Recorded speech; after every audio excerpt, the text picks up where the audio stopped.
இல்லை நெட்வொர்க் இருக்க தான் செய்யும். ஏன்னா திமுகவுக்கு வந்து இங்கே 4 எம்எல்ஏக்கள் இருக்காங்க திமுக கூட்டணி. ஏன்னா திருச்செங்கோடு வந்து கொங்குநாடு மக்கள் தேசிய கட்சி ஈஸ்வரன் வந்து அங்கே எம்எல்ஏவாக இருக்கிறார்.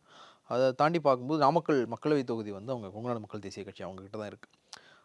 திமுக இந்த 4 தொகுதியை வந்து எப்படி ஆறாக்குறது அப்படின்னு தான் பார்ப்பாங்க. ஏன்னா அவங்களுக்கு வந்து கொங்கு மண்டலத்தில் ஏற்கனவே இருக்கிற தொகுதியை விட அதிகமான தொகுதிக்கு போகிறதுக்கான வேலைகளை தான் திமுக பார்ப்பாங்க. ஆனால் அதிமுகவை பொறுத்த வரைக்கும் இது தங்கமணியுடைய சொந்த மாவட்டமாக இருக்கிறதுனால அவருக்கு வந்து இது ரொம்ப முக்கியமான ஒரு விஷயமா இருக்கும். ஏன்னா திருப்பி வந்து ஒரு எதிர்க்கட்சியாக தேர்தலை சந்திக்கும் போது ஒரு எதிர்க்கட்சிக்கு இயல்பாக இருக்கிற அனுகூலம், ஆட்சிக்கு எதிரான மனநிலை, இது எல்லாத்தையும் சேர்த்து வந்து அவங்க திமுக விட அதிகமான தொகுதிகளை வெற்றி பெறணும் அப்படிங்கிற முனைப்பில் வந்து தங்கமணியும் செயல்படுவார். கொங்கு மண்டலத்தில் இயல்பாக அவங்களுக்கு இருக்கிற சாதகம், அதே மாதிரி வந்து திமுகவுக்கு இப்போ வரைக்கும் வந்து கொங்கு மண்டலம் பெரிய அளவில் வந்து சாதகமாக உருவாகலை. ஒருவேளை தாவேக்கால விஜய் பிரிக்கிற வாக்குகளால் இவங்களுக்கு ஒரு அட்வான்டேஜ் இருக்குமே ஒழிய திமுகவுக்குன்னு ஒரு அட்வான்டேஜ் வந்து கொங்கு மண்டலத்தில் இப்போ வரைக்கும் உருவாகலை. கோயம்புத்தூராக இருக்கட்டும், திருப்பூர், நம்ம எல்லா மாவட்டம் பேசும்போது சொல்லியிருக்கோம், கொங்கு மண்டலத்தில் பேசும்போது சொல்லியிருக்கிறோம்.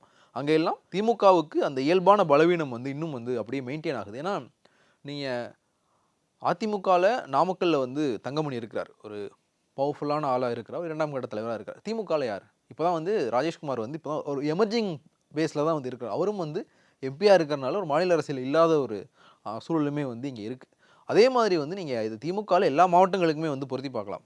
கொங்கு மண்டலத்தில் ஈரோட்டுக்கு பொருத்தி பார்க்கலாம், கோயம்புத்தூர், திருப்பூர், இங்கெல்லாம் வந்து யார் ஃபேஸ் அப்படிங்கிற ஒரு அதிமுகவுக்கு எப்படி ஃபேஸாக இருக்காங்களோ அதே மாதிரியான ஒரு செந்தில் பாலாஜியும் போட்டு உருவாக்கிட்டு இருக்காங்க. செந்தில் பாலாஜி வந்து அவர் கரூர்ல இருந்து நீங்கள் கோயம்புத்தூருக்கு இறக்குமதி பண்ணி தான் இவர் தான் வந்து கொங்கு மண்டலத்தோட ஃபேஸ்ன்னு காட்டுறீங்களே ஒழிய அங்கே இருக்கிறவங்க யார்? கோயம்புத்தூரில் இருக்க அந்த கோயம்புத்தூரில் திமுக என்னாச்சு, நாமக்கல்லில் திமுக எப்படி இருக்குது, ஈரோட்டில் திமுக எப்படி இருக்குது, ஈரோட்லேயுமே திமுகவுக்கான ஒரு ஃபேஸாக நீங்கள் அதிமுகலேருந்து வந்த முத்துசாமியை தான் காட்டுறீங்க.